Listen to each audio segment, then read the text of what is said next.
What's up, everybody? Welcome to Theocracy. I am your host, Theo Snodgrass. How's everybody doing today? Strider, late and gay. Thanks, buddy. Appreciate you. Selena's here. Oh, Selena's here first. That's great. Shit. I forgot to post the stream elements tip jar. That's on me. We're going to do that a little later. This is going to be kind of a fun show. Um, I'm excited. I found some stuff that I want to react to that isn't really going to fit in my panel show. We also have a viewer question we're going to get to, which is very exciting because I wanted to do more of those. So I want to do as many questions from the viewers as I can. Hold on, I'm pulling up the Stream Elements tip jar right now. It is actually important that I make money for this at some point. Believe it or not. Oh my God, it's such a don't do stand-up comedy. That would be my suggestion to everyone who could avoid it. If you could do literally anything else, do that. This is a very stupid way to make your way through the world. All right, let's pin that in the chat. There we go. All right, now we've got it. And last time I did this fucking show, I didn't even look at the Rumble chat. So Rumble basically abandoned me. I'm kind of like learning how to do this on the fly, which is a lot of fun. All right, let's pull you out. Not that there's anybody in the Rumble chat, but, just in case. Let's say hi to everybody. Who's here? Whoa! Whoa, green-haired anti-liberal. Isn't it late at the... All right, I feel like it's a little early. It's still like, bro, it's like 10:30 in the morning. Is this... Would Jesus want you casting homophobic aspersions this early in the morning? I don't think so. Whoa, shit. Iron Oxide's here. What's up, buddy? Iron Oxide, friend of the channel.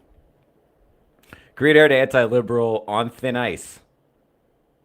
Currently on thin ice. Reminder, that's the Stream Elements tip jar. If you feel like I deserve money, go ahead and send it to me. All right, let's get to the viewer question because I'm very excited about that. I'm glad that that happened. So a viewer, one of you people wrote in, said, I'm going back to church and trying to get plugged back in. I would like to meet a woman, of course, but I'm worried about having my hobbies and how I relax. Examples listed: margarita, scotch, cigars. Demonized since this church is a tucked in shirt and dressed up kind of place. The teaching seems solid though, and I think the pool of women to choose from might be decent and not brainwormed. Obviously, the goal is to find a woman who won't make me choose between her and the small things that bring me joy, but is it a good idea to give up things like that to bag a quality woman that could bring me more joy? Or would a quality woman not ask me to do that in the first place? This may be my blah, blah, blah. Okay, so it gets a little personal there at the end. But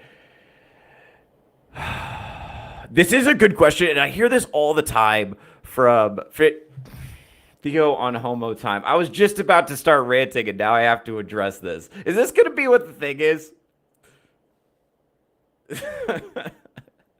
All right, I have had enough out of both of you. I don't like that you guys are teaming up, by the way. I'm just going to answer this question. Okay, so viewer question. Basically, here's the thing. Should I give up my hobbies to impress a chick? I hear this all the time from guys who like Dungeons and Dragons. That's probably the main way here. Or like Magic the Gathering or really like anything nerdy. They're concerned that that's going to affect their ability to get laid. And I promise you that it won't. Or to attract a quality woman. I promise you that it will not. It will not. In fact, a woman who likes you will get obsessively fixated on your hobbies as a way to get close to you. So, even I've seen super hot chicks play Dungeons and Dragons with enthusiasm because they liked a guy.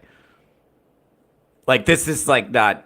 No, and I know there's a lot of discourse online too. There's a lot of dating rage bait where it'll be like a woman being like, "These are the most undateable hobbies for men," or they'll poll people. But you gotta think about this. So somebody's calling up women on the phone and being like, "Hey, what are the fucking unsexiest hobbies?" And that's that woman, her chance to kind of gripe at men. You're like, yeah. Remember what we said before? This isn't something, that's not, that answer to that poll question is not something they thought about. That was something that felt good emotionally in the moment while they were having that conversation. I promise you, like nobody, like, oh, do you think, okay, let me ask you a question. Do you think Henry Cavill's having a hard time getting laid because he plays Warhammer figurines? No, he's chilling. He's Henry Cavill. Why? Because the girls like him.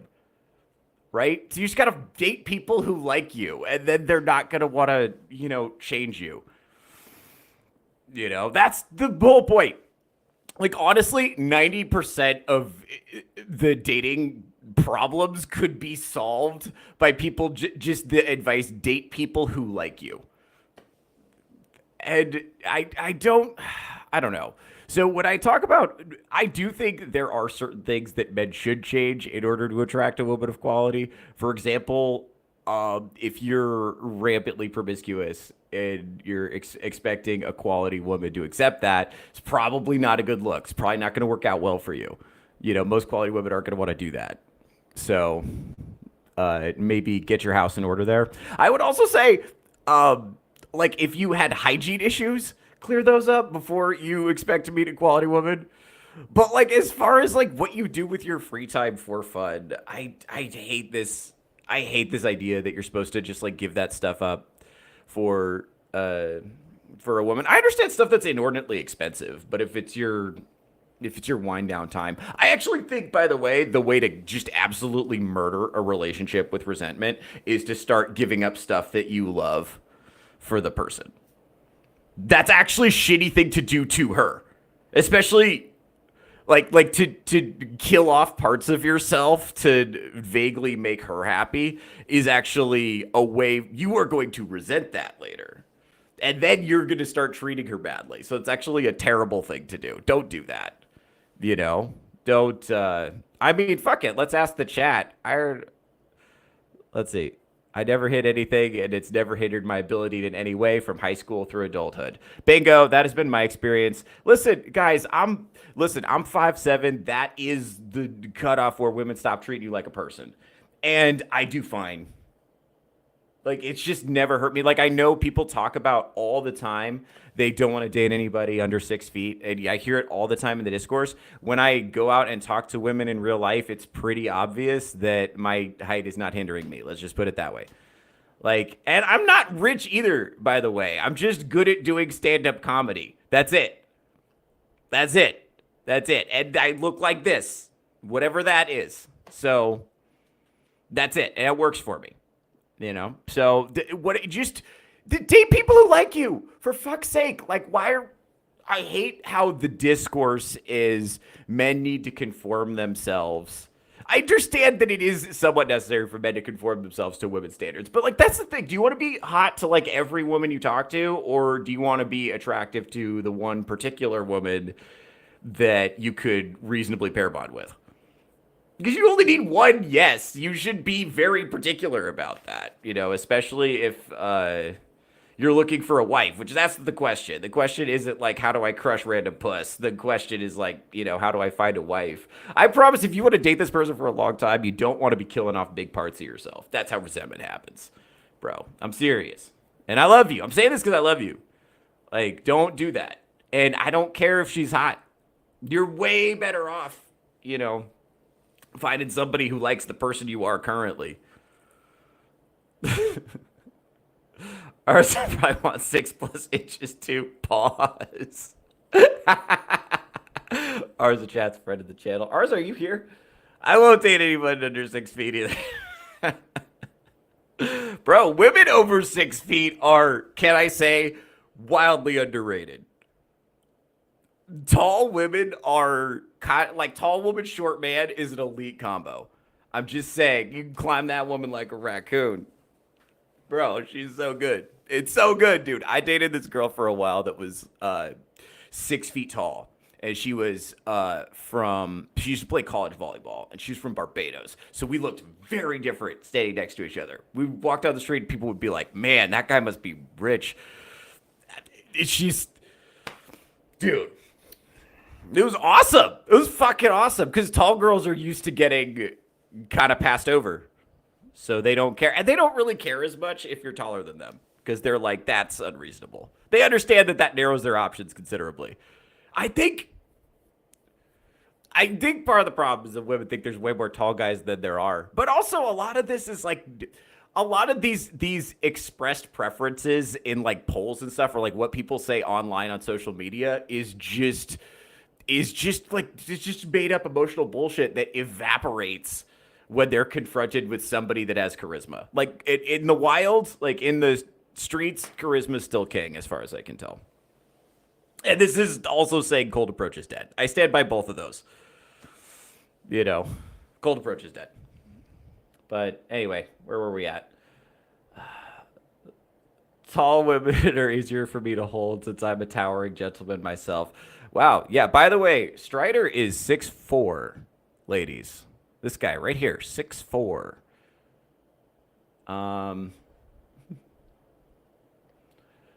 Let's see. This is Selena.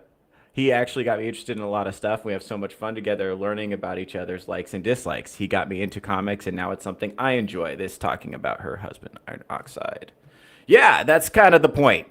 Is also, that's the other thing too, is getting to know your partner's interests and understanding why they like certain things and trying it out, even if it's not your thing.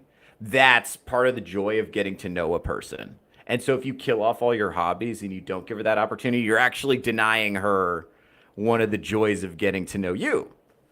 That's one of the cool things about it. And like, you know, like Screw Queen Selena saying, now she's into it. Now she just likes it. You know, she likes the guy and now she likes the thing. And now it's a thing that they can do together. And so you're denying yourself. You're so... I hate this like defeatist assumption that like things that bring me joy are going to be the things that, you know, keep me permanently alone. That's so fucking defeatist. I hate that. I hate how many people are walking around with that attitude when it's like that's the stuff that make you a fun person to be around. That's the whole thing. That's what you are. What you are is the point. Do you see that? And if you kill off parts of that, you're going to resent the person you did it for. And that sucks for them. Do you understand how much it sucks to like do shit to make you resentful at someone and then you're being shitty to them and you don't know why? And dude, these dynamics are fucked. You know, it's not good. It's not good. I mean, we've all seen that where this old married couple, and there's the guy, and he's just a shell of his former self. I don't know why guys don't fear turning into that more. The guy who just, like, gave up everything, you know, for his wife, and his life is just, like, void of joy. And he's just, like, a gelatinous, amorphous blob on the couch. And he's just, like, watching the TV, and it's happy wife, happy life. I don't know why guys don't fear turning into that more. Like, all of us have seen it happen to some guys who were stallions, man. Not, you know, I'm just saying, like, so it's actually, like, shitty for everyone involved, is what I'm saying. It's shitty for you. It's shitty for her. She's actually, like, let's see. What else? We were talking about tall women earlier. It falls back to the adage of being yourself. Don't change who you are, your core for someone because they'll never be satisfied. That's true. That's true. You kind of just got to play the cards. You got to play the hand you're dealt, man. There's also, here's the other thing too. There's only so much you can change yourself on short notice. That's the thing. Like, eventually you're just going to be the person you are. So you might as well find somebody who likes the person you actually are, not the person you pretend to be. Because that's... you can't hide it forever. Eventually it's going to come out. You know? You got to kind of be the person you are. And the way you cannot be embarrassed about that is to be psyched about the person you are. And I'm not a person who says that everyone should have self-esteem. No, some of you fuckers are losers. I get that. Not you, the audience, but America broadly. Some of these people are losers. They should feel bad. But if you do stuff that you like and think is cool with your life, that's what you're doing, you're going to like the person you are. You're going to be psyched about it. And then you don't have to worry about it when you introduce that person to other people. But you're going to fucking not like yourself if you make significant changes about yourself for another person. Changes that, by the way, are not sustainable and will fill you with resentment. Let's see. Oh, man. What else we got? I make it known I'm a weeb and DJ. If a chick is down, cool. Friend of the channel, Runaway Vagabond. Yeah, he's fucking great.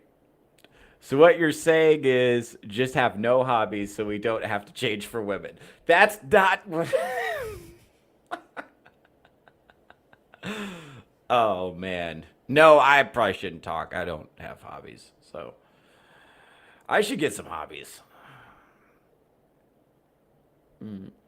Um...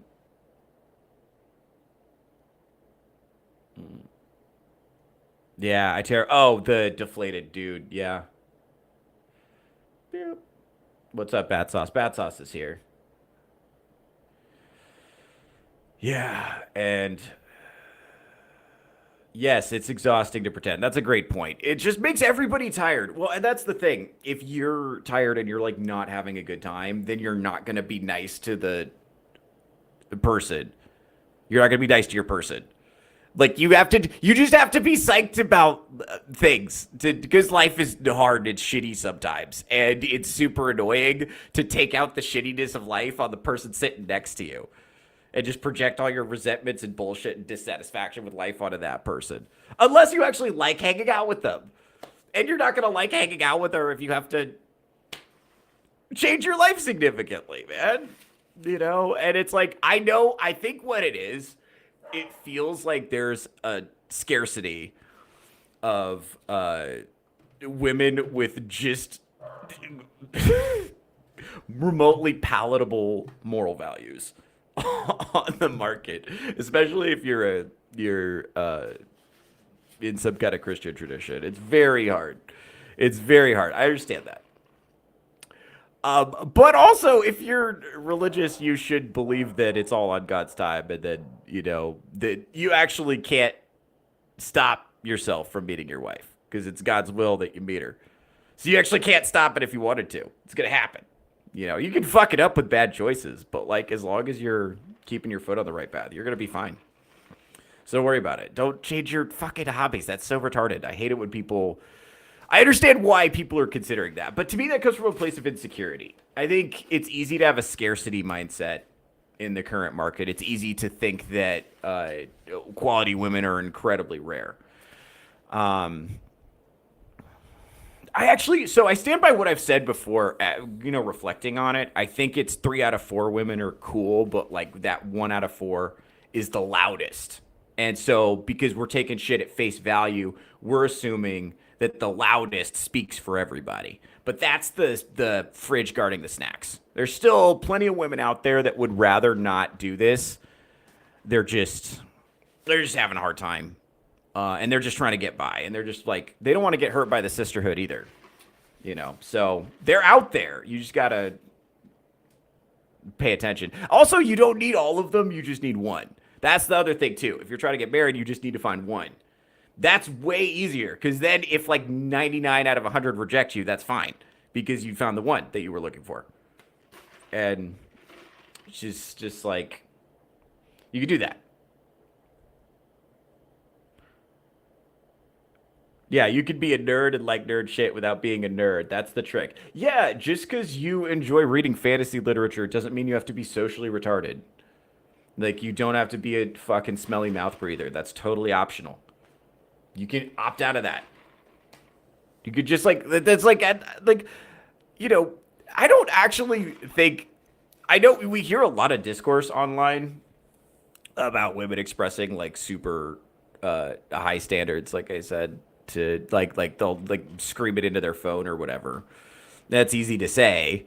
But then if you look at how they actually behave in the world, it's never like that. It's like they're fucking, Chad who works at the vape shop and he's got a slight paunch and he's emotionally distant in a way that reminds them of their absent father. You know, that's who they're fucking. They're not fucking like 6'5" guy in finance.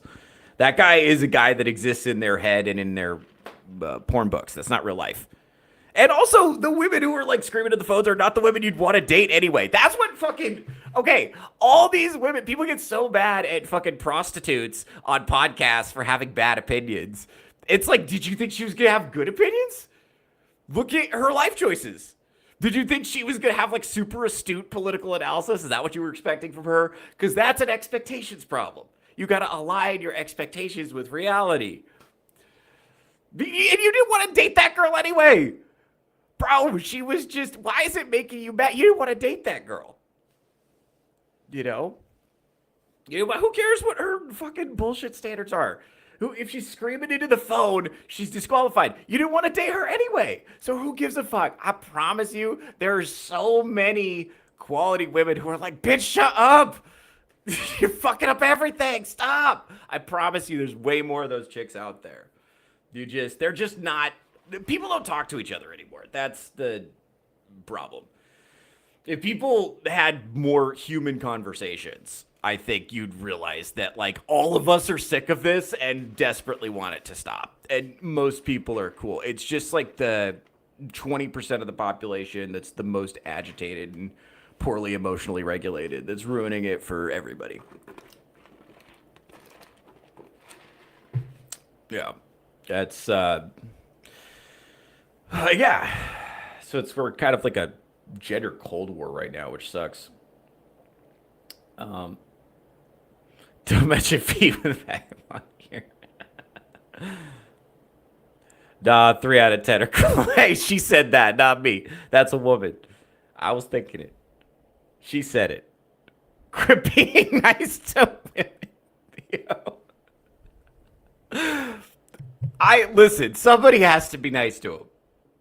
Somebody has to, and that falls to me.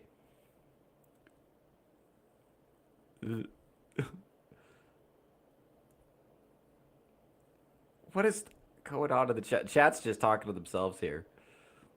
Oh man. No, it's cool. I don't know. I don't know if I'm too nice to it. I think I'm being. Here's the thing. Okay, in order to approach women at all, you have to have delusional self-confidence. Because, okay, when a woman rejects you, what she's kind of saying is your bloodline should die. Or if you continue, it can continue, but with somebody who's uglier than me. Not someone as hot as me. You can procreate with something dumpier. Which, by the way, women don't understand that you have to go through that emotional experience. And that's not what they're saying in those exact words, but like, you know, that's how it feels to your caveman brain. What's up, Tank Ferret? What's up, buddy? Oh, man. Yeah, so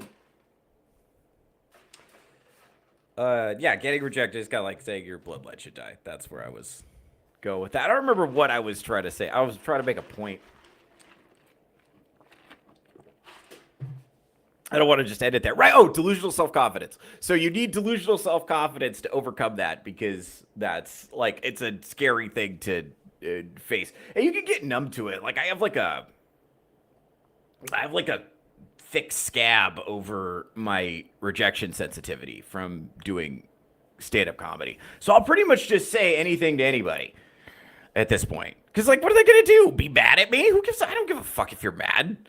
Why would I give a fuck if someone else was offended by something I said? That is thoroughly a them problem. And that's a really cool place to be. Just like not giving a shit. I am a terrible employee, though. I will say that. Not good at not good. Not good at that. But for stand-up comedy, it's a good place to be. And well, that it makes it just really easy to talk to people I don't know, too.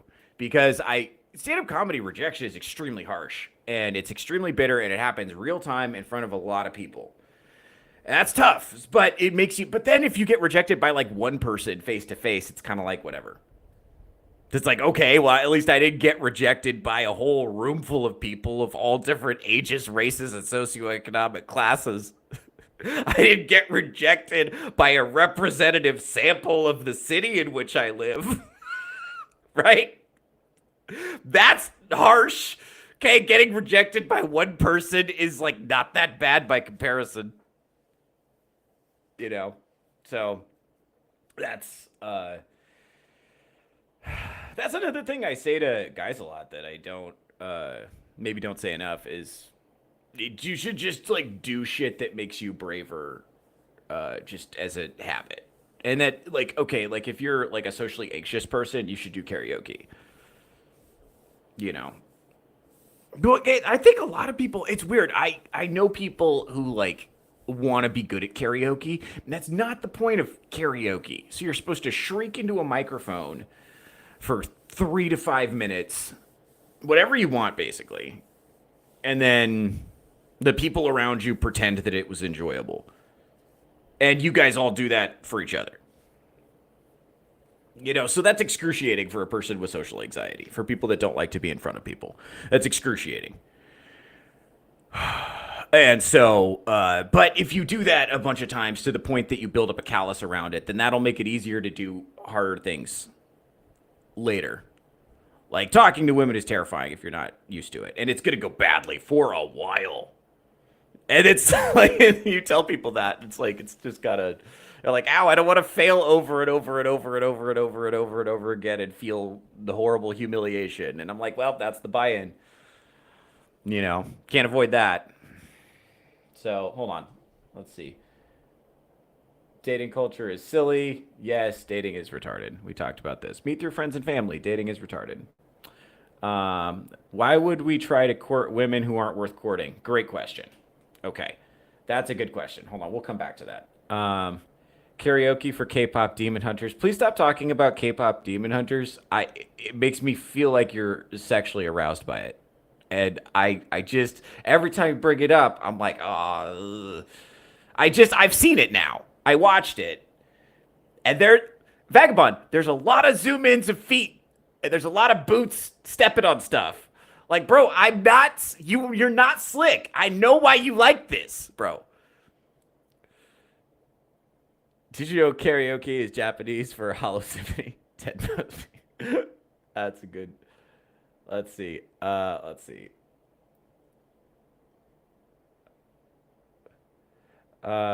a world where vibrant hair has been ruined by evil cat ladies, on woman stands alone. Codename Gal. Oh, that's great. That's very good. That's dope writing. That's cool. I'm glad that happened in my chat, guys.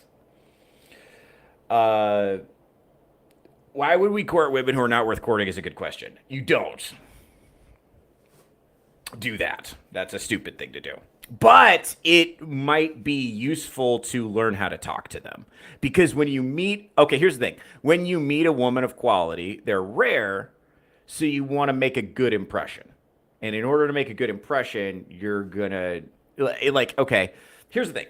If you turn into a yes, m'lady, because you recognize you're in the presence of a woman of quality, she's going to be repulsed by you.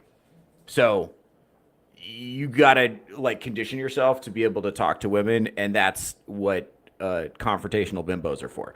Also, confrontational bimbos will condition you because you'll be like, and you'll build up a callus to it to the point that it doesn't affect you as much. It's actually not that hard to deal with a confrontational bimbo if you don't take it personally. Because I do this all the time. I mean, you've seen it. You know, I've done it publicly. Just don't take it personally because it's not about you. Like the woman who's like confrontational and rude and treating you badly and treating you like you're not a person, that's a reflection on her poor character. That doesn't have anything to do with you. You didn't do anything. So it's not about you. But then when you meet one that's different than that, you'll be like, oh, different. And if you get used to talking to them, here's the thing, it's easier to talk to them if you don't want anything from them. I think that's, just realize they're not selling anything you want to buy. It doesn't matter what they look like. They're such a pain in the ass. Whatever man is unfortunate enough to marry her is going to spend a lifetime miserable. And if you just have a moment and just be cognizant of that. Just, okay. Then they're not selling anything you want to buy. You don't want anything from them. And then you could just talk to them and just like not take shit personally and be like, oh, you're garbage. And then keep it pushing. But you have to, once you meet a good woman, here's the thing, good women and terrible women find a lot of the same things, sexy. So if you get really good at banter with terrible women, that's going to transfer 100% when you meet a good woman. And you actually, like, in order to just, like, keep your heart rate down, because, like, I don't think women know this, but, like, when you're, like, talking to a woman that is, like, super hot, there's a physiological response that happens as a man that's completely involuntary. And you're just like, oh, fuck, God, don't say anything stupid. It's horrible, right? And so controlling that is imperative and to making a good impression. Otherwise, you're going to look like a doofus. Bad time. And it takes, like, practice, it's reps to be able to control that. And then it's, once you've done it a bunch of times, it's like, driving a car or playing the violin or whatever. Once you've done it a bunch of times, it'll be easier. And then when you do meet a woman you like, you won't sound like a total retard. Now, as far as, and then identifying one, then you court her. But, like, yeah, honestly, if a woman reveals herself to be fucking terrible within the first 30 seconds of talking to her, then just don't, that's not a reflection on you. You can just keep it pushing. This is what I do. I used to fight with these people. And now, because I would meet them kind of a lot doing comedy. I'd meet them kind of a lot. I used to fight with these people the most. I just started doing this. If a woman starts getting really confrontational with me and as a woman, I just be like, you seem great. Take it easy. Take care. God bless you. And then I walk away. That's it. And you can do that too. Like, if you talk to a woman and she's like, meh, meh, meh, meh, meh, meh, meh, you can just be like, you seem great. Take it easy. God bless. Walk away. That's it. You don't have to fight with them. You don't have to. Just keep talking to them until you meet one that's non-confrontational. Start there. I'm telling you, I promise. I know. Here's what the thing is, like, this is extremely, extremely, extremely difficult and unpalatable. And this is why I say cold approach is dead. I think your actual best bet is to meet people through friends and family. Because then you meet someone who already likes all the same people you like. And, fits into your social circle. Like, that helps pretty significantly, actually, to make the relationship cohesive. Like, if you don't have that, you're trying to integrate a new person. That's how, like, Yoko Ono situations happen. It's actually, like, bad and stupid. It's a stupid way we do dating. It's like, you're not, this thing is like, you're not fucked up. This would be what I would say to, like, guys. It's like, you're not the one that's fucked up. We fucked up the whole way we do mating, and we did it irreparably. You can't put the toothpaste back in the tube. This does suck. No, you're right. This is excruciating. It is horrible. You do still have to do it, though, because if you don't, we're going to run out of people. So you're like the pandas. I want you to think of yourself like the pandas. You got to fucking do it, even though it sucks. It sucks. It's horrible, and I don't envy you. Let's see. So that was my... Oh, I was just talking for a long time. Let me look at the chat.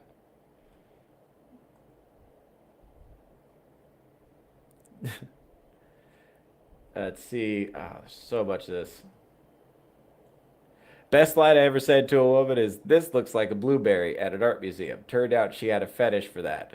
I think that's a working strategy. Right. Oh, man. Bats. Vagabond. Sorry, I sidetracked. That's okay. I could be confusing for people that haven't met me yet. Yeah. Damn, this chat's very active. All right. Yeah, I stand by what I said, though. The right way to meet people is through friends and family. Like, network is net worth. So just, like, meet people and make friends and go places a lot, and you'll meet more people. And also, we have this idea that you're supposed to, like, fucking, like, date everybody. It's like, I think you should be really selective about who you actually take on dates. See, also, this passive-aggressive, like, limp-wristed bullshit is what we're talking about, Arza. We need you... Oh, man. But this is... Okay, what if we don't have any friends? So, okay, this is a real problem too. Okay, so oh, wait, hold on. Asking for a friend. Of course, buddy. Okay, so one of the things that we fucked up is we got rid of third spaces. And so third space is a place you hang out that's not your house or your work, right? And we don't have those in real life anymore, which is not awesome. Like a lot of people, they go home, they go to work, they go home, they do Netflix, or they hang out in their house all day. It's not good. Well, and also, I think Gen Z kind of correctly concluded that nightclub culture sucks. Awesome. Bravo. Big fan of that. Love that for you. But the lack of real life socialization is a huge problem. So the one way to fix that is online communities. That seems to be the way Gen Z has gone. I'm kind of lukewarm on this. I've heard of people meeting on websites that are not dating apps. Like I've heard of people meeting on like X and meeting on Instagram. Normies meet on Instagram. Weirdos meet on YouTube. That's kind of how I'd put it. So if you're a weirdo, kind of get in where you fit in. It's like I feel like YouTube self-selects for just like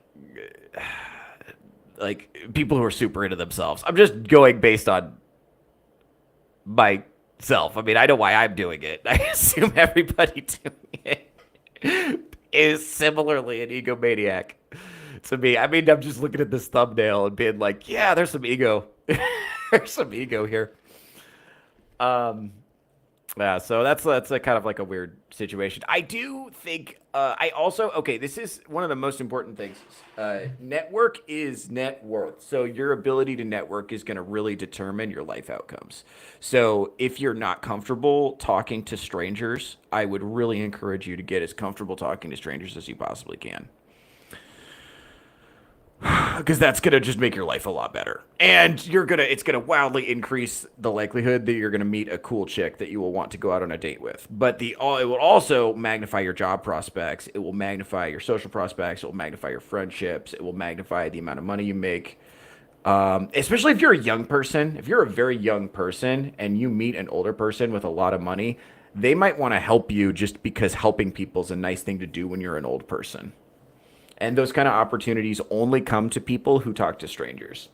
And it's weird because we told everybody that talking to strangers was somehow like nefarious or creepy. And we created a society where everyone is like needlessly suspicious of each other. Like the energy between men and women right now is fucking horrible. Like even when I'm like at the gym, I can sense I was like, oh, that woman would probably like me to go and talk to her. But I'm not going to. Because this is a fucking gym. Like, yeah, no, not doing that.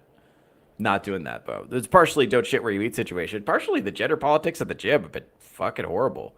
You know? And it sucks. Like, that woman probably will not rant about me on TikTok.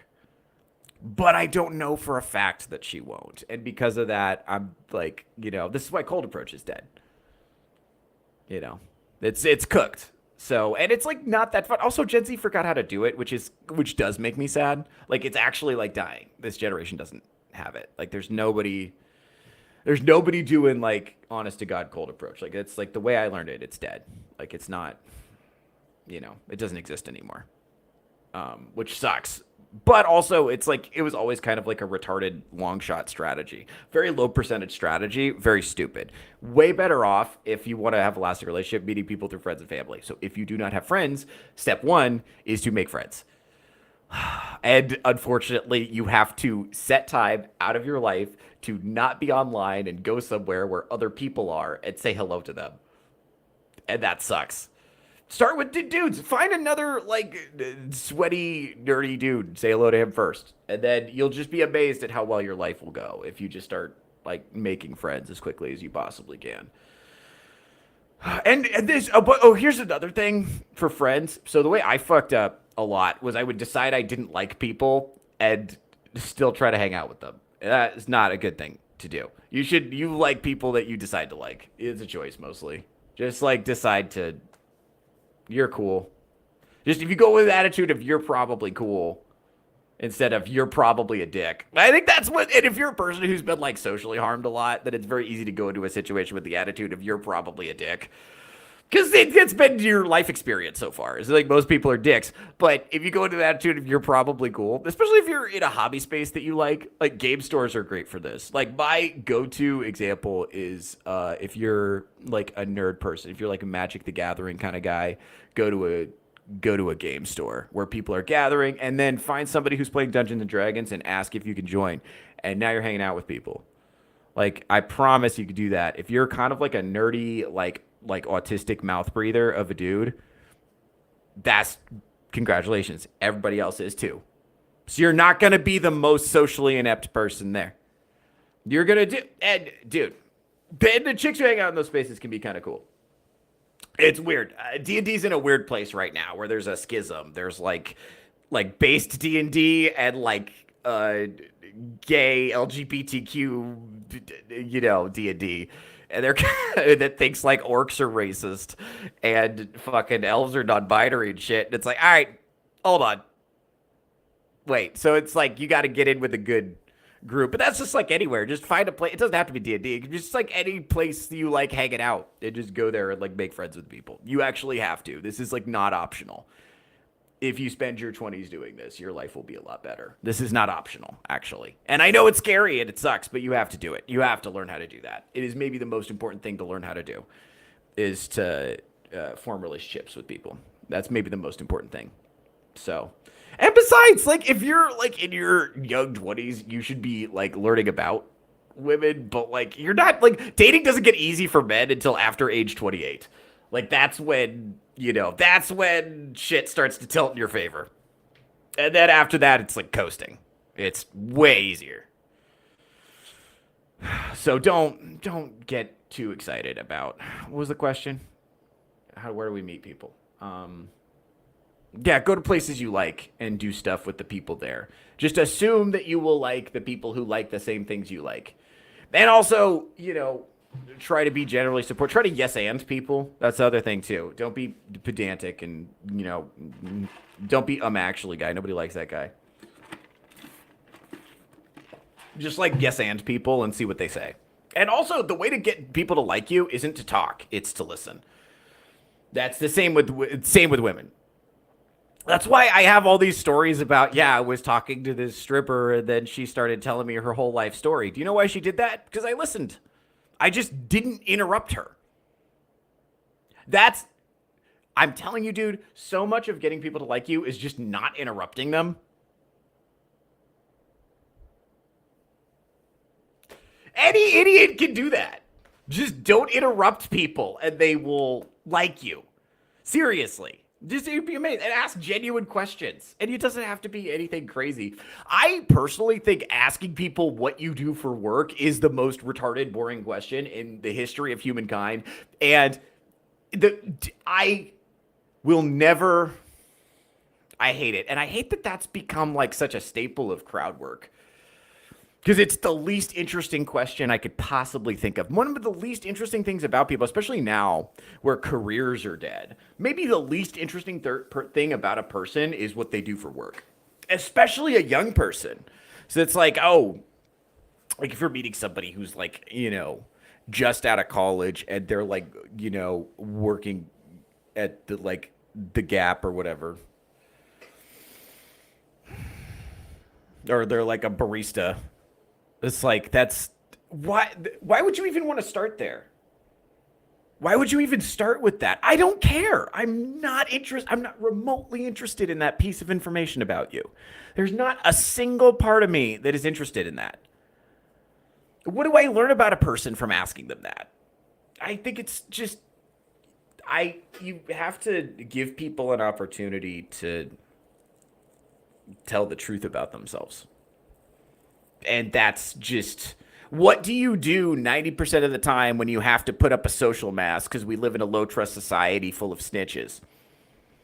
We have like a self-enforced like Soviet Union of social shaming on these social media that is basically like made us all like deeply distrustful and not want to fuck each other. That's a huge fucking bummer way to live. So I would never ask somebody that in a third space. No. Now, it is also possible that third spaces do not exist in your region. Appealing third spaces do not exist, although I doubt it. There's probably an appealing third space somewhere if you're willing to get creative. But yeah, it is going to suck. It's not easy. Not saying it's not easy. If this were the French Revolution, there'd be like a bajillion cafes to choose from, you know? And then you could like go. I mean, not the during, like right before. I mean, right before. Probably not during. I'm not.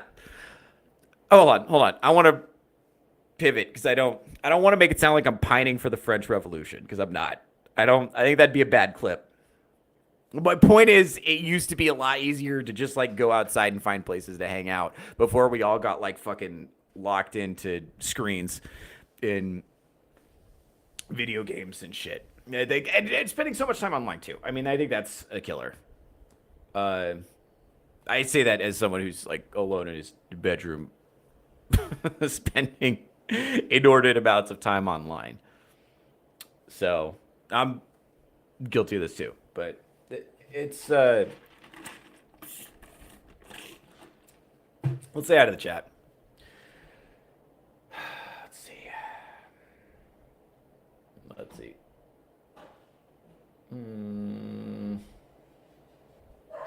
see. I could be pedantic if I want to. Thank you much. I know you can. I actually know that piece of information about you. Thank you. Be interested, not interesting. Bingo. That's a great piece of advice. That's also how sales work, by the way. That's how sales work. That's how every human relationship works. People like people who like them and are interested in what they have to say. The other thing about that, too, is you'll be amazed at what people actually say if you give them an opportunity. You'll be amazed at what people will say. People are very interesting. They're very, very, very interesting. And everyone's interesting. That's the other thing about it. Everyone's interesting in their own way. If they may not know how to express it, but if you have a genuine love for humanity and you can learn to appreciate the little eccentricities, I think it can be really beautiful. And you can find that anywhere. If you're interested enough to ask and you just listen, people will tell you just the weirdest shit about themselves. I met a waitress at Red Robin one time who was like the oldest of like fucking 19 children because her dad was like a log haul trucker who like traveled around the country just like impregnating a bunch of women. Anyway, and then she's a lesbian now because obviously, because with that, yeah. Anyway. Yeah, she told me that I didn't ask her, hey, I asked you know what I asked her? I said, where's your accent from? And that's how it got there. And her accent was from all over, from traveling with this rambling man of a character. And then, that's it. I asked a woman where her accent was from, and that's what the story turned out to be. That's interesting. Here's the thing. That's what humanity is. And I don't understand how the rest of you aren't obsessed with that. Do you realize everyone has a story just as complicated as yours, whether they understand that or not? If you ask them, they'll tell you. And the fact that the rest of you aren't doing that fucking drives me nuts. How are you not more curious about that? Think of all the stories that are around you that you don't know. How are you not more curious about that? And they don't, like, I think where guys get fucked up with hot girls is you decide you know what she is and you paint your fantasy of a woman over her and you decide you know what she is and you don't ask any follow-up questions. You're not interested, really. You're trying to be interested, and then you try to perform, and then they can always smell that. They smell insecurity. But if you're interested in them as people, that I think that's the thing hot girls don't get a lot, is like genuine interest disconnected from wanting something from them. And that paradoxically, this is the backwards law, paradoxically, that is going to make you way more attractive if you don't want anything. You kind of just have to be genuinely interested in hearing the story, and that will do it. And that's true for hot chicks. That's true for people you want a job from. That's true for people you want to sell stuff to. That's true for like everything. Just be more interested in people than interested in the person you're talking to, and don't try to like. It's not about trying to impress them. It's being genuinely interested in the things that they're telling you, and trying to listen and ask follow-up questions, because you'll be just fucking fascinated by the stuff people say if you give them an opportunity. People have had a variety of interesting experiences. And on the off chance that you have met a hot girl who's fun to talk to, that's precious. That's a cool thing to find out. And you won't find that out if you're not genuinely interested, if you're performing. Don't ask me how I know. All right, let's see. Commander is a format from hell designed to make... Are we talking about Magic the Gathering in my chat?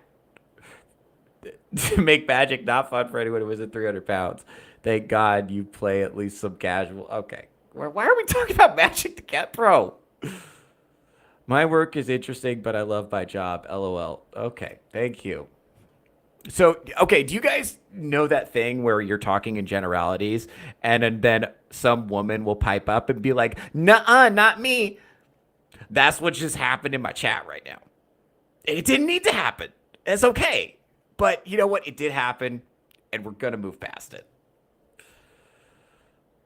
I think it depends on the jobs, though, and if the person enjoys their work, I could see that is rare, though. Right, so we're talking about the exception now. Do you see how I was speaking in generalities that are broadly applicable to a general population? Do you see how I was doing that? See how that's different than the thing you're doing? Okay. Maybe run a motorway to a cabin in the woods and write a manifesto? Yes. Oh, yeah, okay. We're still talking about... Are we talking about Magic the Gathering still? Jesus Christ. How much Magic the Gathering talk is going on in the chat right now?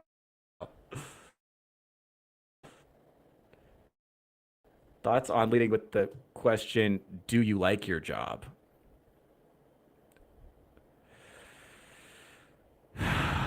Okay, here's the thing. That's a great way to kick a bee's nest.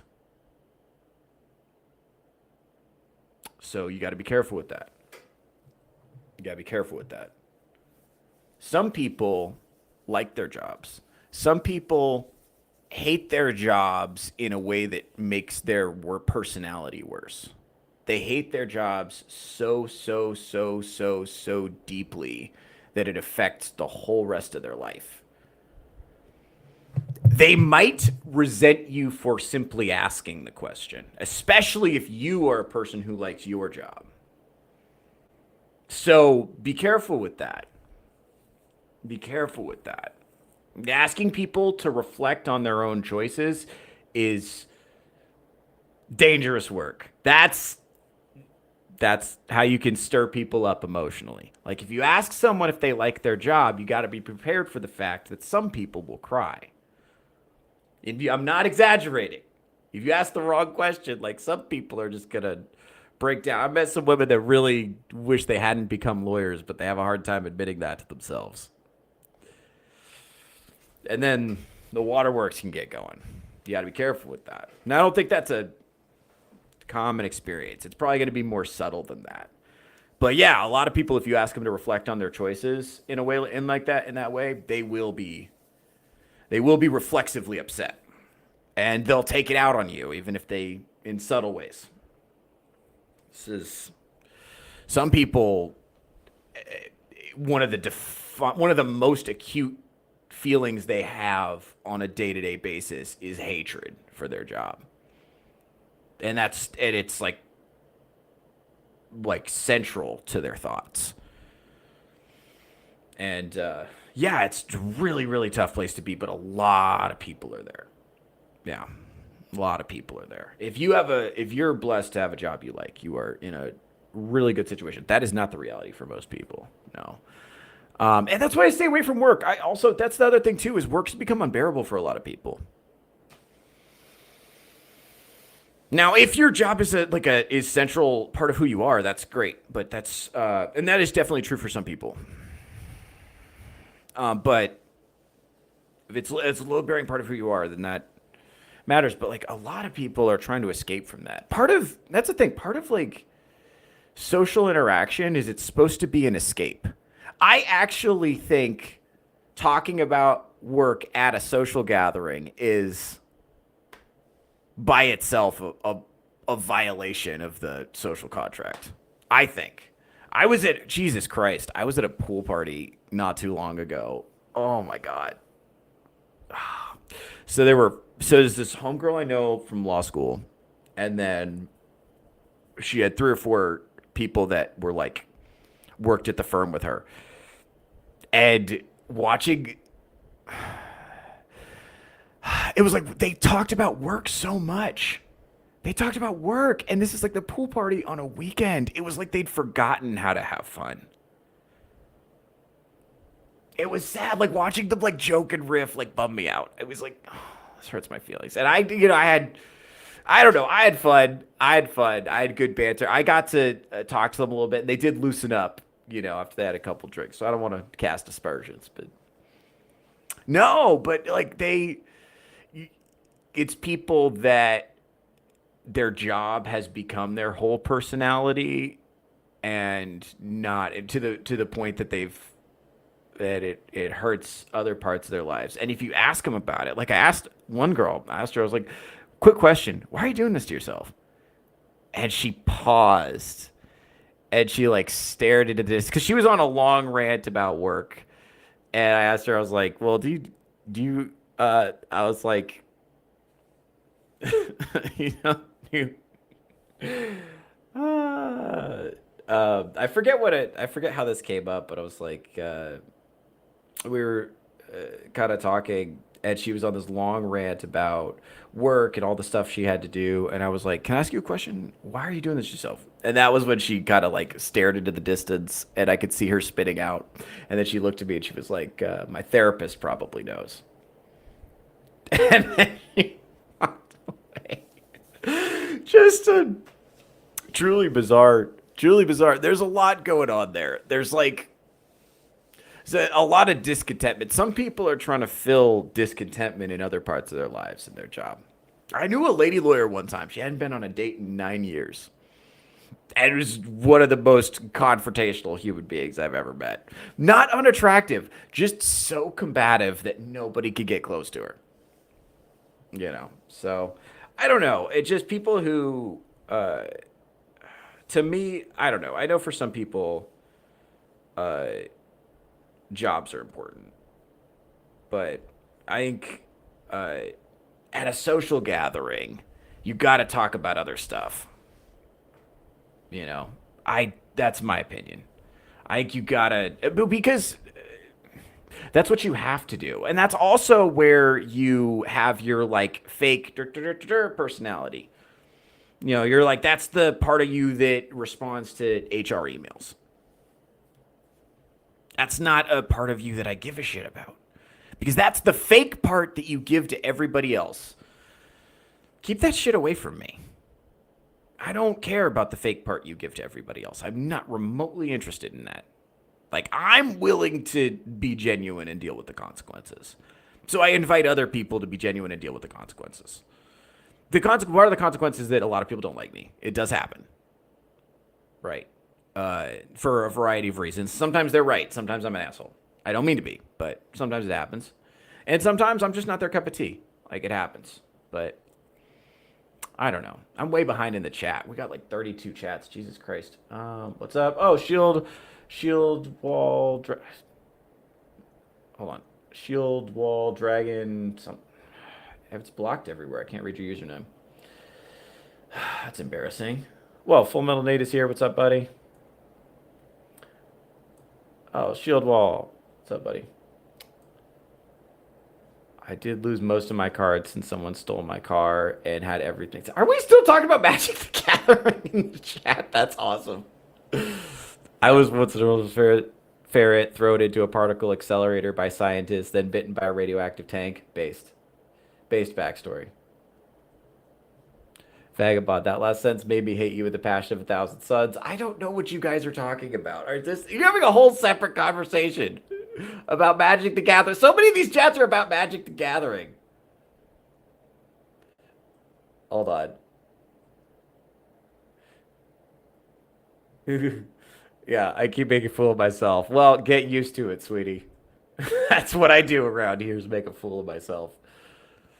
You committed so much sin over the weekend, you had to do the show 2 days in a row. No, that's not how it works, Professor. Thank you. I hate the service industry, me too. Welcome, by the way, Professor Savage Dad. Happy you're here. I do hate the industry. I'm in at least the part of it that I'm in. It's weird. I work in tech, but I hate the service part of it, i.e., the customer service, i.e., dealing with the general public part of it. Yeah, dealing with the general public is kind of a motherfucker. Hmm. Yeah, I don't know. I think the later in the relationship that you can find out what someone does for work, the better. I think that should be like, I think that should happen. Kind of like, wow, God, there's so many chats. I need a producer. I'm way behind on these. I think you've met way too many psychos in your life. It seems like a benign question to me. I know it seems like a benign question to you because you like your job. You don't understand how much some people hate their jobs. Like it's like it in a way that like changes them forever. It's like there's some people who started off as like bright, wonderful, happy people, and then they did a job they felt like they had to, and now all of that is gone, and they deeply, deeply, deeply, profoundly resent their circumstances. Like that's a real thing, and I think you can't relate to that because you like your job, respectfully. Customer service people are probably the most jaded and frustrated. It is hard to not let it affect your personality at the end of the day because all of you deal with everybody else's shitty personality. Exactly. That's exactly right. That's exactly right. Especially if you are. I think customer service is a weird. It's a weird position to occupy because people. Especially, I worked customer service for a while, and especially when I was dealing with boomers, they just view you as just an object of ridicule to vent their frustration. They don't care. You're just like, whatever the problem is your fucking fault, and they're just gonna yell at you. And they feel like that's their right as an American to just like treat you like human garbage. And you just have to like, it's not personal, so you just have to sit there and take it. You know, I remember I had a guy cussing at me one time, and I was like, "Hey, I know you're gonna have to call back later because we couldn't help him." I was like, "You're gonna have to call back later. A lot of our customer service agents are women. I hope you don't use that language when you speak to ladies." And he's like, "Well, I use that language whenever I want." I don't know why I'm doing him Southern. That's not his accent, but you can kind of like shame them a little bit and find some joy in that. But no,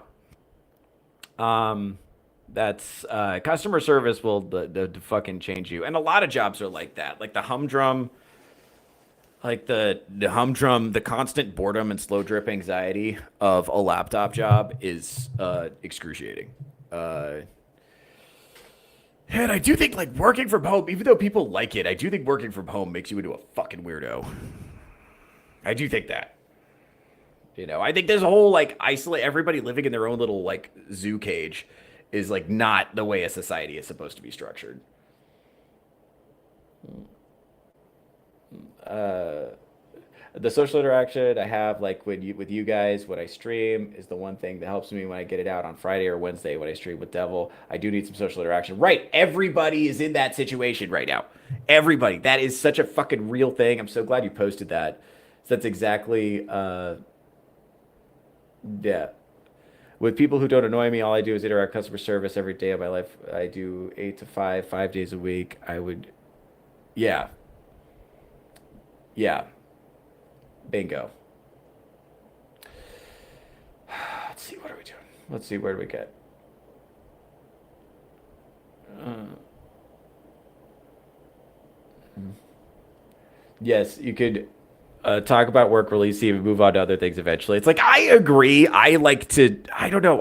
Okay, so I have a philosophy in comedy writing, and it's skip to the funny part, where everything I said before the funny part that doesn't make the funnier part funny part funnier, doesn't matter. Like, the fewest words I can say to get where I'm trying to go, the better. And so I'd like to skip steps conversationally. I like to do that. I like to just like jump ahead to the part where people are, Jesus Christ, there's so many chats. No, I'm happy you guys are chatting though. I just can't. Yeah, no.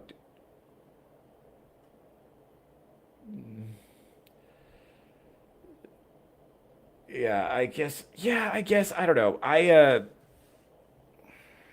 like to find out what animates people. I like to know what animates people. And I like people to tell. I like people to answer in the form of a story. I want them to tell me. I don't care about facts. I care about narratives. What's the story you tell yourself about you? That's what I want to hear. And what you do for work is a trivia fact, you know? And it's also work has become so spiteful. Like work used to be, I think work used to mean something in a way that it doesn't now. Like it is a big part of people's, core identities and like moves them. See, if people would like work at the same company for like 30 years and they'd give them like a retirement and pension and shit, it used to be really cool. It used to be, and that doesn't really exist anymore. People are like constantly job hopping. And people are like, people shift industries a lot too, which is interesting. A lot of people, end up bouncing around. It doesn't, there are some people that I think that's a fun line of questioning, but for a lot of people, I'm just like not even that interested. People don't understand how interesting they are outside of their jobs. Even people with good jobs don't understand how interesting they are outside of their jobs. Even with people with jobs that they like, that animate their lives, which is great. I'm glad you have that. Good for you. I'm so happy that you have that. But like, there's,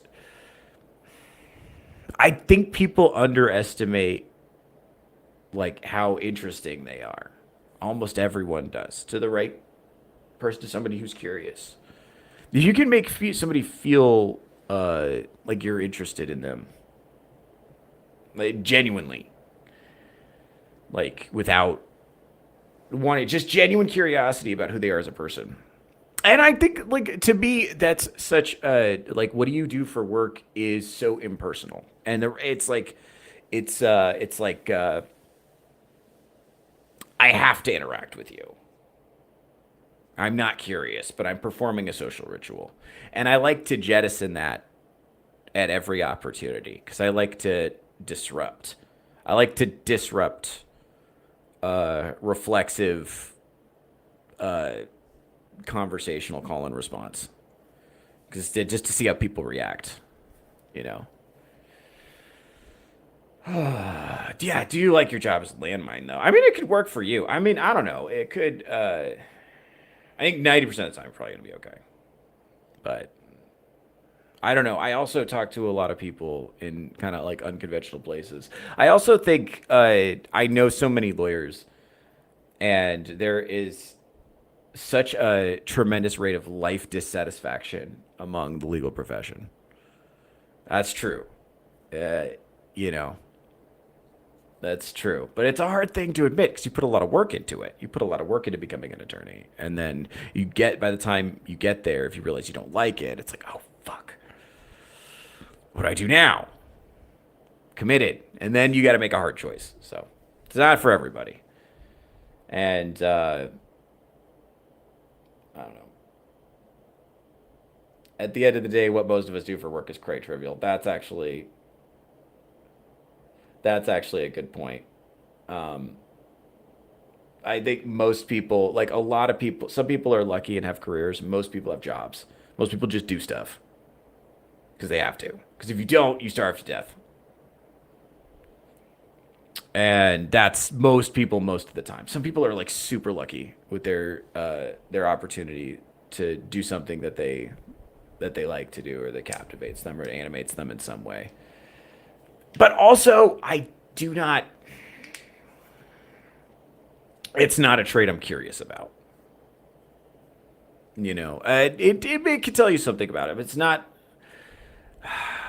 It's usually it's not. It's not something you can get a lot of information from. Sometimes you can. Sometimes you can. There are rare exceptions where people are really animated by the work that they do, but ugh. I agree. Jobs have changed in modern times, I guess. Was probably more common back in the day when people liked their jobs or simply had more interesting jobs. Or, well, also people derived a sense of pride and duty from their jobs, especially men. Something to understand about men is pride is how men grapple with the difficulty of existence. So the suffering and pain that's like necessary and just part of interacting with reality. The way you get through that is pride in your way of life, in what you do. You know, you do whatever it is, and you do the shit out of it, and it's honest work, and that's how you get through the facts that life is excruciating. And so when you take that away, and everybody works at the Amazon factory, and it's this big nameless, faceless. This, hold on. It's this big, nameless, faceless organization that, and everybody is an interchangeable cog in the machine, and there's no, like, you've completely removed any element of, like, pride in your work. So, like, and that's how, most people's situation. And also, people are divorced from their work product. Like, okay, if your job is blacksmith, then you make a horseshoe, and then you see the horseshoe when you're done, right? People are completely divorced from their work product. People don't see anything. You get the paycheck, but you don't get anything at the end of the day. So you spend all day booping on a computer, and you have nothing. And somehow you're like more tired working on a computer than you would be if you were like standing up and like talking to people or whatever. Somehow that makes you more tired, like working all day on a computer alone. Like, that's the excruciating part of this. I will say, for doing this, like, I can kind of just talk forever. That's a thing that I have.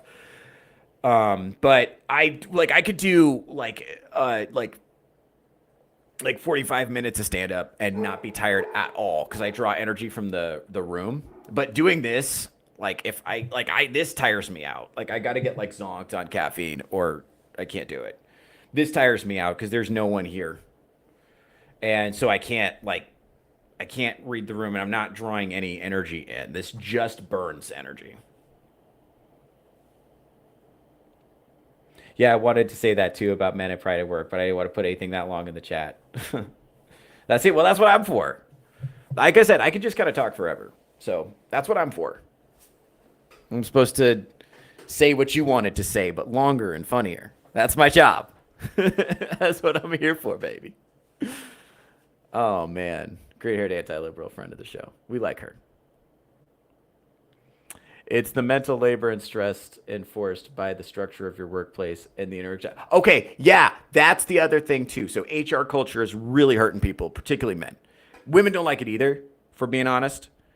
Even the women who enforce it don't like it because they know kind of in their heart of hearts, they're not qualified to be in charge, and it stresses them out. The prospect of being in charge stresses them out. And that's why they're so like psychotic and controlling. They don't want to be in charge either. They know they shouldn't have that job. But HR culture makes women miserable, but it really makes men miserable. Really makes men miserable. It doesn't. And so the stress of putting up a social mask that conforms with HR culture and keeping it on for 8 hours out of a day at a work day is excruciating. It's excruciating. And you can see the effect that it has.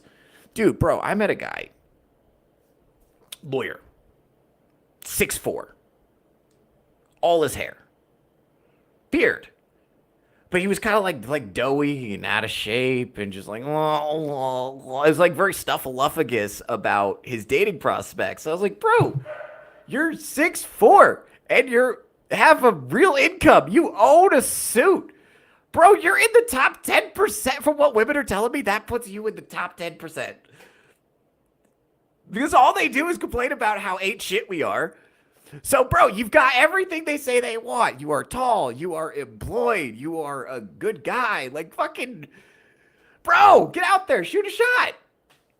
What are you fucking moping about? But he's moping because he's trapped in this, like, HR culture bubble that has, whittled away at all of his opportunities to act in a way that's like honorable or virtuous or remotely masculine. He's not able to act out any of his masculine virtues, and so he's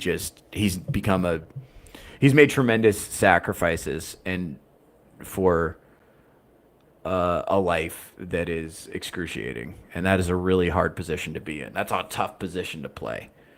You gotta have a lot of courage at that point. Yeah. Yeah, interactions with people and bad attitudes is got. Yeah, that's true. And just like dealing with people. Have you got the chat's fighting again? Okay, I liked it better when you guys were talking about Magic the Gathering rather than quibbling about grammar. No, this is fun, but yeah, dude. I meet lawyers. Lawyers are probably the worst example of this when I meet them, and it's like the amount of regret. And I tell them that I went to law school and that I'm not currently a lawyer, and they're like, "What? You can do that? What's it like?" They look at me like I told like I'm a freed slave who got to Canada and could like buy my own clothes. Like that's how they look at me. Is they're like no, you just don't have to do it. It's like I was, you know, it's like, but aren't your parents embarrassed by you? It's like, yeah, you just get over that. Like I don't know what to tell you. Just get over it. You just don't do it. And it's like, oh, yeah, you just don't have to do it. It's so much better. Don't do it. Just don't do it. It's just not a good way to spend your time. Life is short. You're gonna die soon. Don't do that. Do something else. And what's crazy is they get you. I think they make you a debt slave on purpose. And like a lot of people, they get out of law school with a bunch of student loan debt, and then they get a luxury car and a house and a wardrobe, and then pretty soon they're in debt that they will never get out of. They spend their life as a debt slave, and I don't know. I think with a lot of jobs, the prestige from the outside does not match the day to day reality of actually doing the job. Um, and if you take a job you don't like for the external prestige, you are setting yourself up for a lifetime of unhappiness. It sucks. I mean, but if you have to do a job you don't like anyway, you might as well do a prestigious one. That's the situation most people are in. I think that's where we really fucked over women. I think that's why women are so pissed. Is one of the reasons is because we told them that like being a girl boss and having a career was the way to go. But like not everybody is. But like Carrie Bradshaw at Sex and the City, her life is very unrealistic. Like most people don't have careers. Most people have jobs. For most of these quote unquote girl bosses, they're just like booping all day on a laptop. Then they go home to nothing, and it's not quite the no holds barred adventure that they were promised, which is yikes, like a really fucked up, bait and switch. So now they don't have the job they were hoping they'd get. They're not getting the life satisfaction they were hoping they would get, and the opportunity to get married and have children that they gave up is way more valuable to them than maybe they expected. And now they're trying to do that. These are people who've gotten everything they wanted for most of their lives. You got to understand that. These are people who have fucking crushed it. And now you're telling them, hey, this thing that you really want, maybe the thing you want most of all, get married, have child, that's not going to happen for you. At least not the way you want it. The perfect guy who exists only in your head. You're not going to be able to marry that guy for sure. Because that guy doesn't exist. So you can't have that. I mean, it's like, but Amazon, like, I think Amazon fucked it up because Amazon, you can have anything you want. You can have absolutely anything you want delivered right to your house. And, it's the Amazonification of society. Kind of like everything in society works that way. You get like DoorDash, McDonald's, bam, right to my house. And if you're a woman and you're going through the academy, there's all sorts of like incentives and scholarships and preferential treatment that you're going to receive, which is going to push you all the way up through. And then you're going to get the best job. And you're fucking crushing it. That's awesome because you are, it's on guardrails. it feels like, so you're not used to hearing the word no, especially if they're hot. Hot girls very rarely hear the word no, you know, and then it's like, no, you can't have the thing you want. Bummer.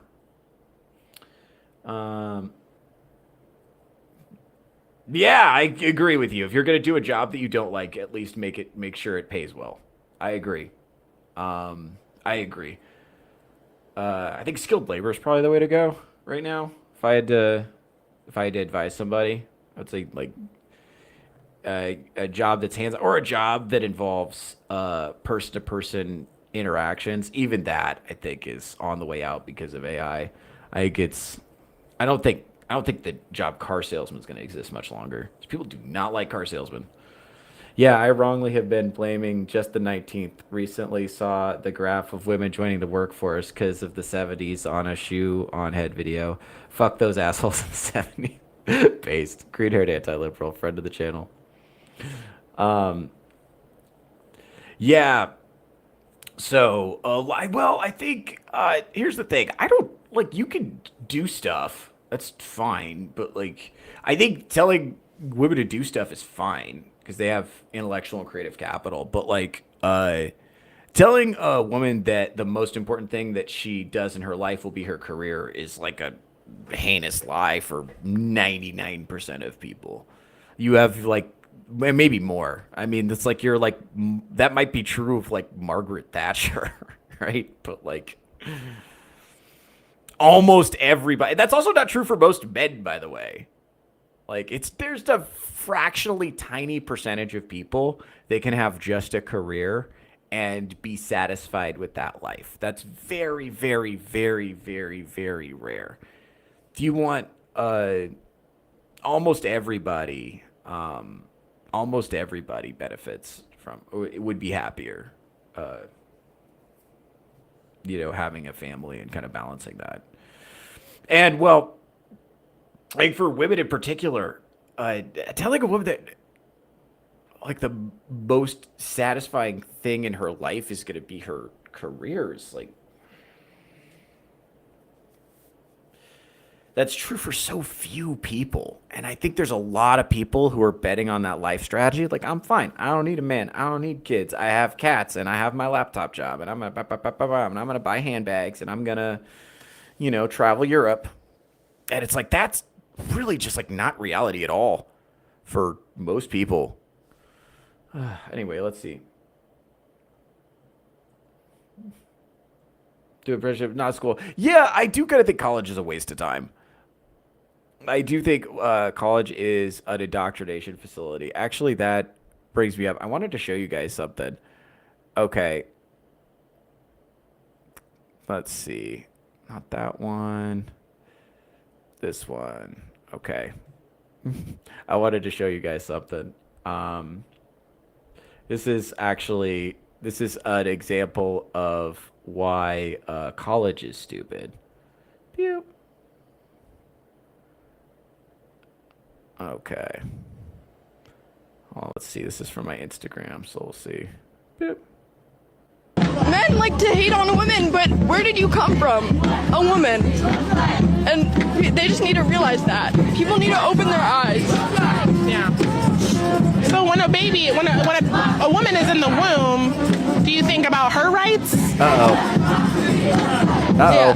Okay. I think about the future. I think about just how... Did you guys see the trap? Yeah. Yeah. She's a woman in the womb, and she's protesting in favor of abortion. So she doesn't see the trap yet. She doesn't know what's happened. So we get to watch it. This is fun. It's taken us so long to get to this point, and we still don't have the same freedom as a man. We still are more victimized than men, and it's just terrifying.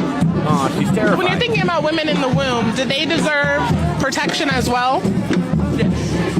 So then are you pro-choice or are you pro-life? Oh, there it is, trap. Because it's... You said you protect women bitch. in the womb. Yeah, because if you are choosing to keep that child, then that is a life that is going to happen. That is a real life. Okay, do you remember yesterday when I said they haven't thought about this at all?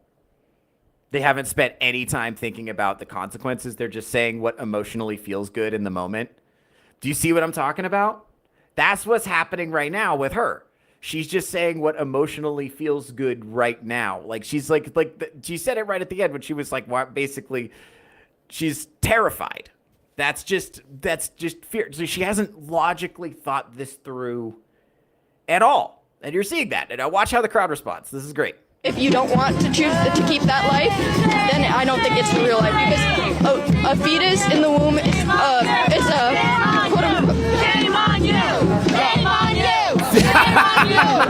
What's happening? I don't know. I think maybe This is a woman's laying march. a trap for her to answer appropriately. No, I'm just asking women questions. This is the women's march. We allow all different types of women. I think that Like you are not trying to prove a point that's answered. I didn't say that. Yeah, you told me. What if I was? Nothing wrong. You told me because we were having a discussion. I told you, "Are you?" Oh, there it is. Now it's falling apart. You see what I'm saying? That's that defensive response. That's the sisterhood responding. The old crones come out and just start heaping shame. So it's like shaming, rallying. What's the other one? You guys know what I'm talking about? Anyway, it's like, yeah, gossiping, shaming, and rallying. That's what it is. GSR. That's what you're witnessing there. It's like shaming and then like rallying. That's kind of those are the HR department's way of defending itself from getting actual information. Like that woman that was holding the sign was just like a unsuspecting zoo animal. Like she doesn't have independent thoughts. She's just there because she's having bad feelings. You can see it. She hasn't thought about the logical conclusions of any of things. Like her parameters for what would make her feel safe conflicts with reality. She's like, I'm terrified because I'm not the same as a man. That's basically, that's it. That's the whole thing. It's just a very like base level emotional motivation and fear. And if you ask her, she could not answer 3 consecutive logical questions about her worldview. And she's out holding a sign trying to change society to conform to her worldview. And she could not answer 3 consecutive logical questions. And the presence of 3 consecutive logical questions was enough to trigger a response where everybody's like, boo, shame, fuck you. Which is crazy. It was just three questions in a row. That was too much. But it's because she's not, this is what I was talking about yesterday when I said they haven't thought about this at all. They've had no thoughts. They went to college and college told them what to think. And then they just like map that onto their emotions. And they just say what feels emotionally true, and college is what everyone thinks. So I'll just repeat whatever I heard. I'll just repeat what the people around me are saying and just like go with kind of like my emotions and just like ride the vibes. And that's just what I'll do. That's just me being a person. And that's the zoo animal mentality. And that's what she's one of those. She's part of the herd. She doesn't have any independent thoughts at all. So just keep that in mind when you're talking to these people. Just keep that in mind. I think for a lot of people who are independent thinkers, it's important that their beliefs be based on like logic and truth. And it's like, they don't share that value. A lot of these people are just like having an emotional response. They're just doing what feels right or doing what the people around them are doing. Like they're repeating what they need to repeat in order to remain socially popular.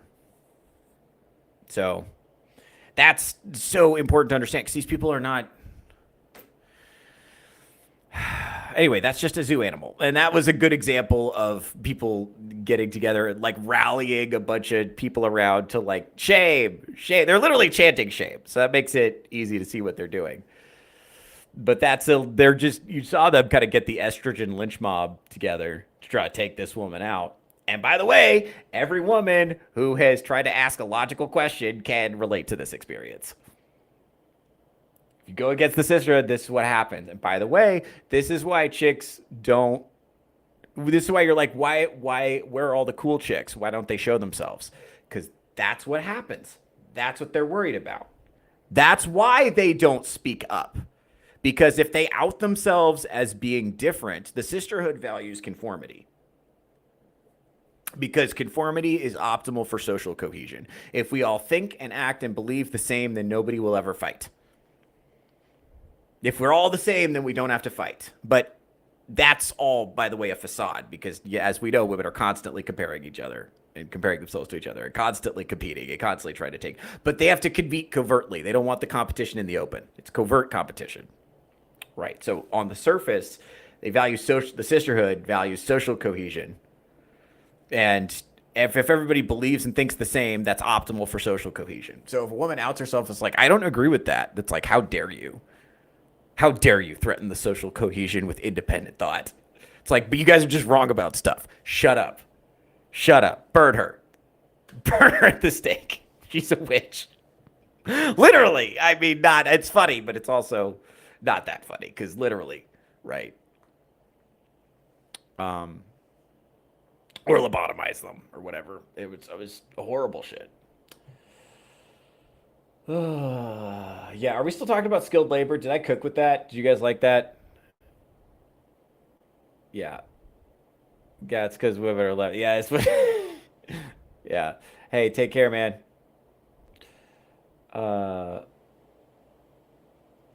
Yeah, feeling good right now is a reflection of modern society at its core. Yeah. Yeah, that's kind of where this is. This is why they want to trans all the tomboys. Great point. Yeah, well, yeah, the feeling good right now thing is crazy. Like, it's just like, okay, the trans thing is interesting because it's like if you feel bad during puberty, something might be wrong with you. It's like, has anybody ever felt good during like adolescence and like going through puberty? It's fucking weird and uncomfortable and fuck awful for most people. Like middle school and high school, which is where a lot of this stuff is happening amongst young people, and they're trying to trans all the tomboys, like Green Herd Anti-Liberal saying. A lot of that is like the worst time in life for a lot of people. Like there are people who really liked high school. I don't know them personally. Most people are in a state of like existential suffering, especially if you're like a weirdo, which I was. And so if you're like and same with middle school too. So it's like, if you have bad feelings, something's wrong with you. But it's like, it also could be, if you have bad feelings, you're at a life stage where you feel bad sometimes, and that could be temporary. That's what's crazy is like, so we're offering like permanent solutions to a temporary problem that, you know, results in genetic death because you don't feel good right now. It's like, I know here's the thing. This is what I would like to see. If you don't feel good right now, wait 10 minutes and see what happens. You might feel, or ask yourself some questions about how you're thinking about the problem. Here's the thing. So there's a little piece of Stoic wisdom that I really like. Emotional pain doesn't come from the problem. Emotional pain comes from how you think about the problem. Like if you have a railroad spike through your foot, that has a certain amount of physical pain, and you just got to deal with that. Emotional pain is not like that. Emotional pain is not the problem. It's how you think about the problem. Is this a setback, or is this an opportunity to rise to the occasion? And you can change a lot about how you feel about something based on how you think about something. So that's a lot right there. And, you know, that's a skill that, you know, takes time to learn. But like, I think we jump to something is medically wrong with you if you feel bad emotions in our society, because we're so like pathologically afraid of feeling bad emotions even for a minute. It's like sometimes bad emotions are like the logical response to a shitty situation. Like so the obsession in our society that's like with like finding happiness and being happy, and I'm not happy, and it's like, why is that I don't understand why that's the central thesis of like what we're supposed to be doing in life. I don't get that. I've never jived with that. That always felt unrealistic. I think you should just like do something meaningful, right? Like do something that has some meaning to you, because meaning is super useful as a motivating force. If something means a lot to you, then you'll do it on good days and bad days. Because like so much of doing anything is just showing up even when you don't fucking want to, you know, and just like fucking slogging through shit. You know, that's just like how a lot of life is you just got to like thug it out and do hard shit. You know, I'm not trying to be a hater. It just is what it is. So that's so, but I think our culture is so obsessed with happiness. It's like if you're feeling bad emotions, something must be wrong. And it's like, or it's just hard right now. Maybe this is exactly where you're supposed to be. Maybe you're supposed to feel this shitty thing so you can learn a lesson that you can take forward into your next thing. I don't know. This is why I think especially men need to fail early and often repeatedly, which is why the not just the HR culture, but the, self-esteem culture and the participation trophy culture and all that stuff is so insidious because it's way more important. Winning graciously is a good thing to learn, but losing and keeping it pushing is really important too. Resilience is how quickly you can get back to baseline after a setback, and if it's like, okay, just keep it pushing, get back to baseline, keep it pushing. Don't let something take you out. Like that's a lot of just getting through life is like not letting shit take you out. And when you say, hey, if you have a bad emotion, something is medically wrong with you, it's like, woe is me. And same with if you give someone a mental health diagnosis, a lot of people use that as their identity and they use it as an excuse why they can't have what they want in life. And that's not to shit on anybody's mental health diagnosis or whatever. We all got our own struggles. I'm just saying there's not like the reason your life doesn't look the way you want to, if it's not your fault, if you have to blame it on something external, that's a recipe for unhappiness and resentment. You have to think that this gets back to delusional confidence. You have to think that what you want to do is possible or it isn't. It has to exist in your imagination first, unfortunately. It's a huge problem. Fun fact, it was women who caused the executions in Salem. Very true. Professor Savage Dad skipped high school. Based. That Theo Snodgrass. You do know someone. I was a popular weeb and a band geek at both my high school. That's fun. Okay, Vagabond had a good time in high school. That's not surprising to me, actually, knowing him. That's not surprising. Yeah. No, high school, I fucking hated high school. Jesus Christ. I despise high school. That was not a good time for me. I did not enjoy that. That actually, okay, if you are a person who had a bad time in high school and you date someone who had a good time in high school, that's not going to work. I'm just going to tell you. It's not going to work. I say this about, like, you shouldn't date women who've been hot the whole time they've been alive. You got to find a girl who was like fat in middle school for a while, because otherwise she's just not going to have a good personality. If she's been hot the whole time, bro, you got some weird work to do. That's a fixer-upper. That's going to be problems. No. You got to get somebody you can relate to, because it's like they don't understand. She didn't understand why I hated bullies so much. Because she was always on the other end of it. It's like, oh, we were just having fun. It's like a fun for you. Yeah. But no, it's cool. I will say, like, most of the people, like, my life is really awesome now, and I think it's necessary to have adversity. I think social rejection early is actually really healthy for kids, because you find out what stuff you do is weird and upsets others. You find out that's the necessary thing that bullying does, is you find out what about your personality is weird and upsetting to others, and then you change it. And then your life gets better later. You got to, like, take the feedback a little bit. Like, sometimes the bullies are right. Enjoy the feedback. Yep.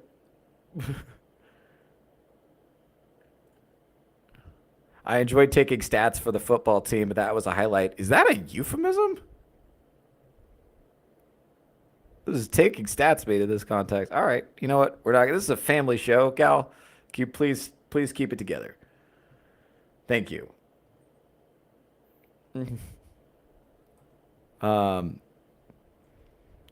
Yeah, no, this has been rad. Do you guys want to talk about anything? Does anybody have any questions? I've had a couple of more things to do. I had a couple more videos to go over. Stats. My question exactly. Iron oxide. Deeply suspicious. Did you guys see? Okay. Did you guys see the? This is something I don't have time to really talk about on my other show, Touch Grass with Theo Snodgrass. That's on Saturdays. This is something. So, do you guys remember the chopped man epidemic, girl? Okay, I'm gonna pull that up real quick so that we remember that. Okay, give me 1 second. All right. Okay, so we're gonna play this video real quick. This was at 6:50 p.m. It's 7:17, and I'm still like. Hold on. Oops, my bad. Hold So on. as we're all very much aware, we are living through a chopped man epidemic. Yeah, And big there's problem. a big shortage of baddies. Big shortage. It's gone so bad to the point that, like, if I see an attractive man, it genuinely makes my day. I was walking on the sidewalk earlier, and I saw a cute guy in his car, so I waved to him, and he smiled back at me. And obviously he drove away after that. But I Obviously. was like, oh my God, a cute guy? This was at 6:50 p.m. It's 7:17. No. I know it's an old video. Bear with me for a second. Okay. So you guys remember that video, right? Okay. Now let me show you something else. This is what I wanted to show you. This is what I wanted to show you because this is why I'm bringing this up. Okay. I think it's this one. Watch this. Does she look familiar? A cute guy. This was at 6:50. So as we're all very much aware, we are living through a chopped man epidemic. It's the same And video there's word for a word. big shortage of baddies. It's gotten so bad to the point that if I see an attractive same man, video. it genuinely makes my day. She didn't I was walking on the re-upload the sidewalk video. earlier, and I saw a cute guy in his She car. re-recorded so I the waved at same him, video. It's and word he for smiled word back the at same me. video. And obviously, I was like, oh my, like, wow, an actually cute guy. Beat for Like, beat. It's the diamond same in the video. rough, needle in the haystack. Seriously. No, it's the same girl uploading the exact same video word for word, only this time it's not organic. It's not organic this time. She's just that desperate for attention. She absolutely needs the attention so bad or she's going to die, and she can't think of any other way to get it. So no other videos. No. Here's the thing. The first time it probably was organic and she was just like being funny. And that's why the second time it feels like she's reading. The second time she is reading off a script. But here's the thing. She's desperate for that rush that she got when she got all the attention. And nothing she's posted since then has gotten a similar amount of attention. She's desperate for attention or her head's going to pop. So she did the only thing she knows how to do. She did the exact same video again, re-uploaded it, this time with bangs. Bro, or it's a different Asian girl and I'm being super racist. I don't know which. Either way, it's clearly somebody who's pathologically desperate for attention and has no idea how to get it in any kind of positive way and is like addicted to the high that they got from this last instance of attention. I'm telling you, this is true. Yeah, when girls get bangs, that's usually a sign something's going on psychologically. Just a heads up. It's a pro tip for the fellas out there. Right? Okay, so Gal, do you remember at the beginning when I was playing the video and you were like, this is such an old video? Okay, next time that happens, I just want you to trust me. Before you comment disparagingly, I would like you to give me an opportunity to play out the segment and see where it goes.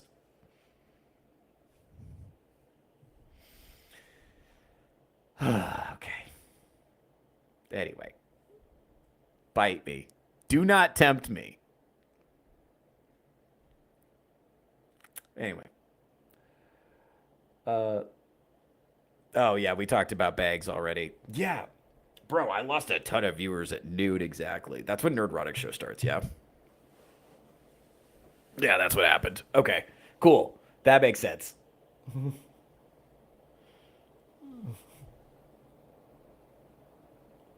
If she doesn't come disparagingly before she knows what's going on, would it be Gal? Also, would she still be a woman if she didn't? That's a good point. That's a good point. Theo can't disparage you for just being a woman, gal. No, I wouldn't do that. Anyway, shit. All right, well. All right, let's see. I got one more of these I wanted to knock out. And then, yeah, that's crazy, though. The re-recording the same video and then uploading it again is crazy. That's crazy work. That, Jesus, that was crazy. Let's see. Yeah, all right. Well, that's probably enough of this. I'm probably going to call it, actually. It was a lot of fun. Actually, you know, I will do one more because I'll record it and then I can edit it and make it a clip later. So I'll do that. So I saw this recently. Somebody sent this to me, actually. That's one of the cool things about being me is that people send a bunch of misogyny to my inbox. So I never run out of show content. So I'm going to pull this up. This is a video. Who works in like corporate? What is diabolical things I want in a man? Number one, height. My man's got to be above 6'2". My last Obviously. two boyfriends were 6'3". Both of them. And they were jacked. Very important. And they looked really good. How am I supposed to downgrade from that? So, unfortunately, my next man will have to be 6'2" and up. Number two, Fair you enough. can't have a gut. I need you built. I need you fit and going to the gym multiple times a week. I'm sorry, like, I'm just not going to date a fat guy. Reasonable. If I can be in the gym 5 days a week and be fit and care about how I look, you can do it. Number three, he cannot have a salary cap. Whatever career he's in, he needs to have multiple streams of income and Right. we need to be able to make as much money as possible. That's why I will never date a guy who works in like corporate. What is your 100K salary cap going to do for me? The max you'll ever be able to get to is like what, 150? Yeah, no, we're good. I need you in a career that is going to make us Right. money. I am a lover of luxury. I like expensive Right. things. I like expensive vacations. So will you if you're my man. So we need a career that can support that. Number four, whenever we travel, he's got to be flying his business. I'm sorry, we're not sitting in economy together. It's just not happening. Right. Again, this is where the lack of salary cap is really going to help. And Gotcha. number five, he's got to have a really nice watch. I'm not really impressed when I hear somebody has a Rolex anymore because those can be really cheap. I would much prefer if you had an AP or a Patek and maybe multiple of them. The Rolex can be your day watch and it still better be 50K plus. Yeah. Okay. So here's the thing about that. That's just rage bait. That's just rage bait. That's it. Like, that's all made up. This is one of those girls who's getting like bent over by Chad from the vape shop. Like, that's not real. Like, none of that is real. This is just, she's only saying that to like upset people and have them circulate it on social media. Like, I don't even know if she like means the things she's saying or she's just being like spiteful on purpose to make an impact on social media and get her video passed around. You know what I'm saying? And it's working. Everything is working about her is boring. She looks like a 14-year-old trans boy. That's the point. It's like she's saying like mean things on purpose so that she can get like circulated around like on social media. It's just made up. It's just made up. This is what I'm saying is like people in real life do not act like this. People who have like good lives do not act like this. And remember at the beginning, I was like, why do you care? You didn't want to date that girl anyway. Why do you care? You don't want to date that girl anyway. You do not want to date a woman who acts like that. You just don't. You don't. It's not that fun.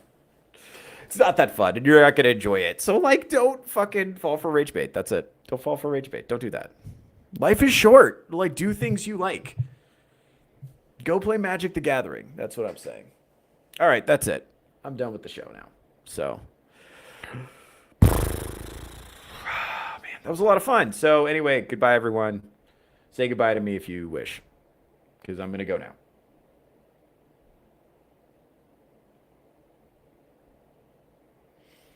Okay, that's it. All right.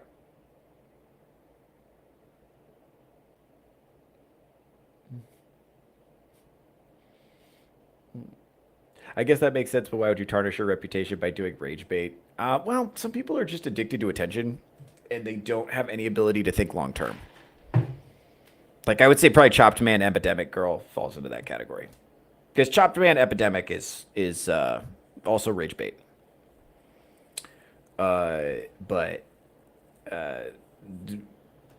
I don't. And well, remember what happened after that? Like she posted that, and then a bunch of people called her ugly and said she was terrible, and she still posted it again, word for word, just with bangs. Like, so this is a person who's like addicted to attention, even if it's negative. Like, I think some people would rather be infamous than be ignored. So that's it. Anyway, LOL, bye, dork. Thank you, green-haired anti-liberal. Pain in the ass. Take it easy, man. All right, I'm out of here.